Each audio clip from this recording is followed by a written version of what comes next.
इसके first part में हमने यानी कि एक्जिमा का डेफिनेशन, टाइप्स यानी कि जो टाइप्स थे, atopic, contact, dyshidrotic and nummular and seborrhoeic, वो टाइप्स को कंप्लीट कर दिया था। और कॉजेज़ के अंदर यानी कि कॉजेज़ के अंदर हमको पता है कि जेनेटिक कॉजेज़ था और immune system dysfunction and other मतलब कॉजेज़ थे। ओके, वो भी हमने ऑलरेडी कंप्लीट कर दिए हैं।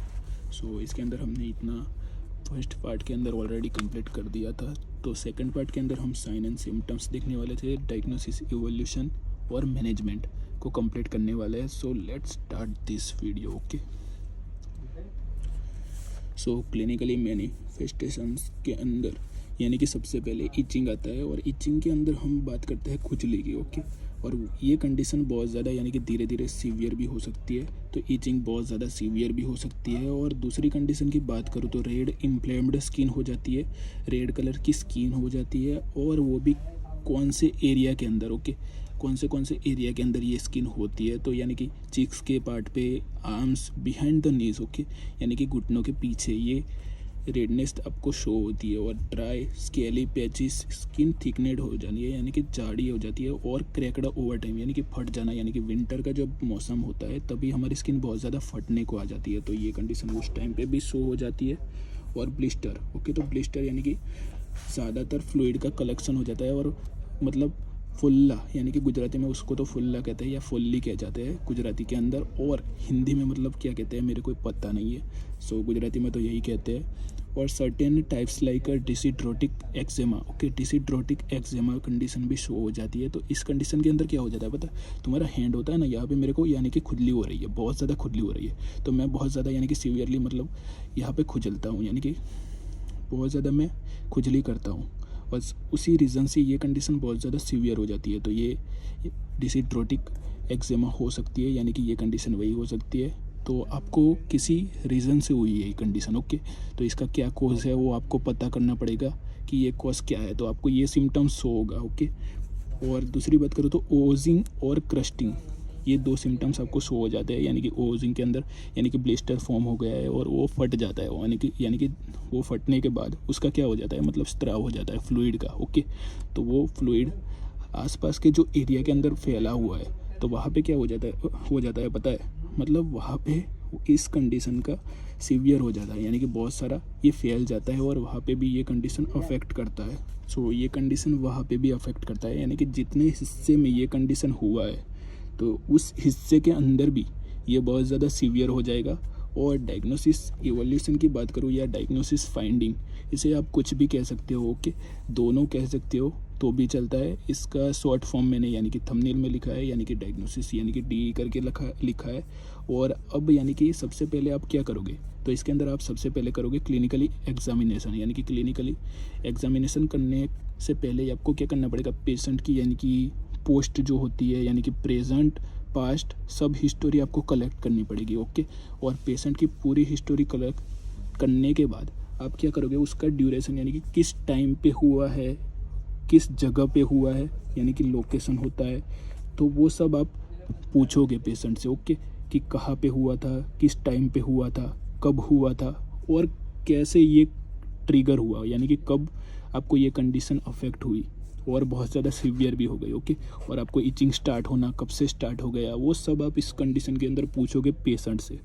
और स्किन बायोप्सी के अंदर हम क्या करते हैं, नॉर्मली स्किन का नॉर्मली एक सैंपल लेते हैं। Okay, sorry but normally skin का एक सैंपल लेते हैं, और उसके अंदर क्या करते हैं, जो इन्फेक्शन हुआ है उस सैंपल को टेस्ट करते हैं। वो भी मेडिकल जो प्रोफेशनल होते हैं वो चेक करते हैं, जो हमारा सैंपल लेके वो गए हैं, और उसके बाद मतलब चेक करते हैं कि हमारी स्किन के अंदर इन्फेक्शन हुआ है या कैंसर हुआ है। ओके, ये दो कंडीशन के अंदर हमारी स्किन के अंदर क्या हुआ है वो पता चल जाता है, और जिससे हमें पता चल जाता है कि स्किन के अंदर क्या हमें प्रॉब्लम हुई है। ओके, तो इस स्किन टेस्ट से हमें ये पता चल जाएगा। और दूसरा जो टेस्ट करते हैं वो होता है patch testing. Okay, patch testing के अंदर क्या करते हैं पता है, जो मेडिकल प्रोफेशनल होते हैं वो क्या करते हैं, अप्लाई एलर्जेंस, यानी कि एलर्जेंस को सबसे पहले वो अप्लाई करते हैं, कोई भी एलर्जेंस हो जाए।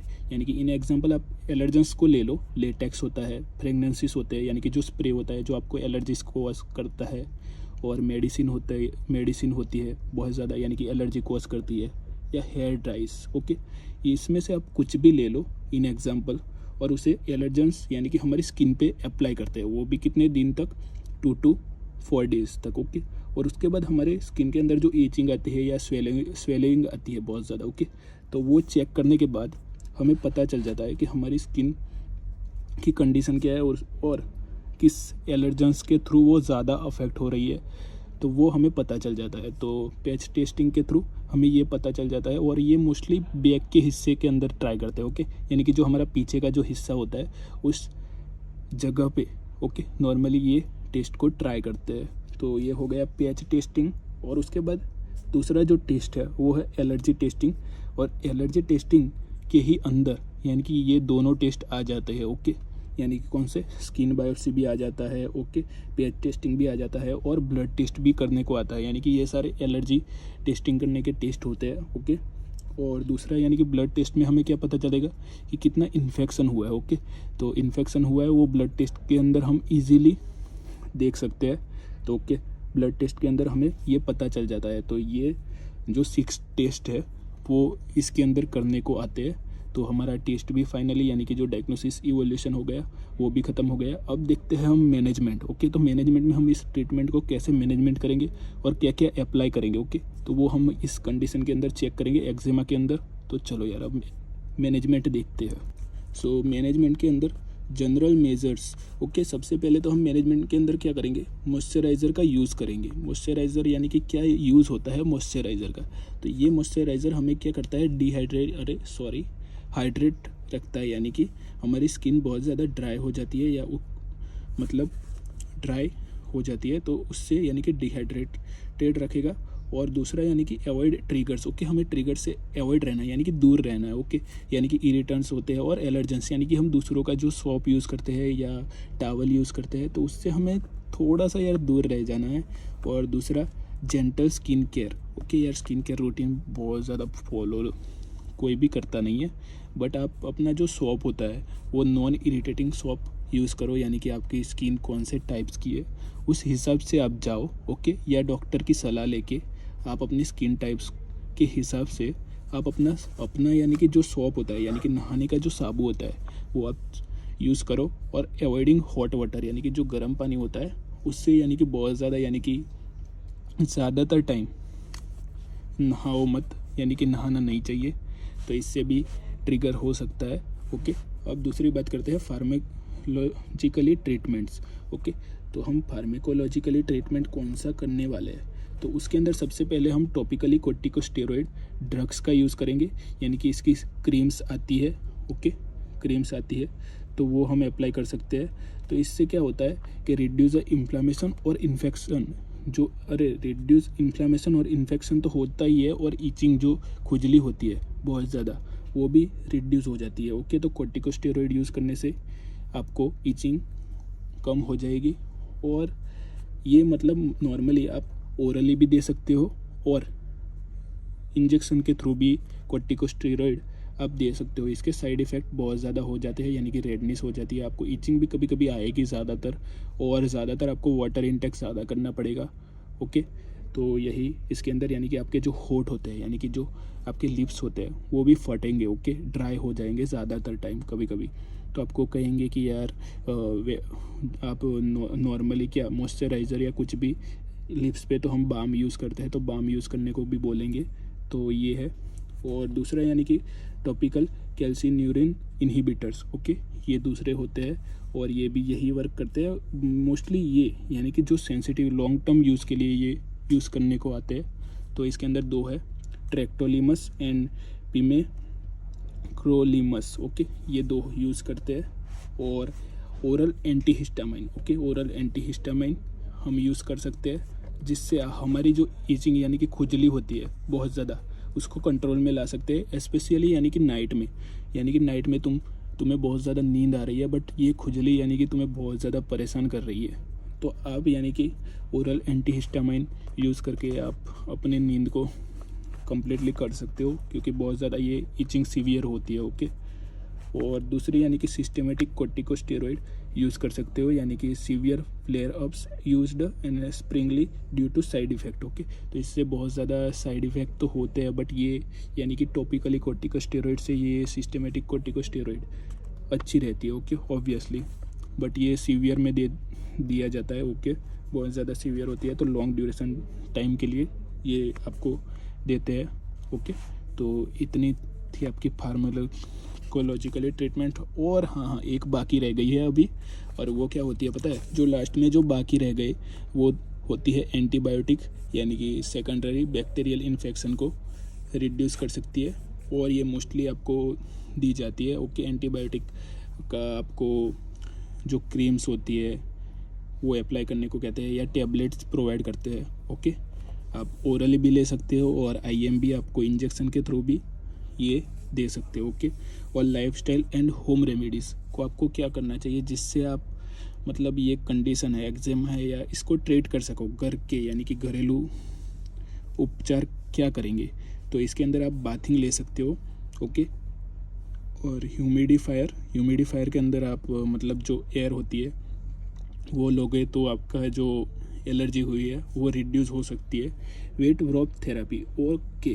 तो वेट ड्रॉप थेरेपी क्या होती है तुम लोगों को पता नहीं है तो मैं बता दूं कि जो गर्म पानी होता है ना, वो गर्म पानी यानी कि आप टावल में ले लेते हो, टावल को मतलब थोड़ा सा नीचो के, ओके। सबसे पहला यही स्टेप है, यानी कि जो हॉट वाटर होता है उससे आप मतलब नीचो के थोड़ा सा, यानी कि जहाँ पे मतलब तुम्हें ईचिंग हो रही है, स्वेलिंग हो रही है, उस पार्ट पे मतलब रख के, यानी कि ऐसे बांध दो, ओके। ऐसे करके बांध लेना है उंगली पे। मेरे को यहाँ पे ईचिंग हो रही है तो यहाँ पे टावल वो बांध देना है, ओके।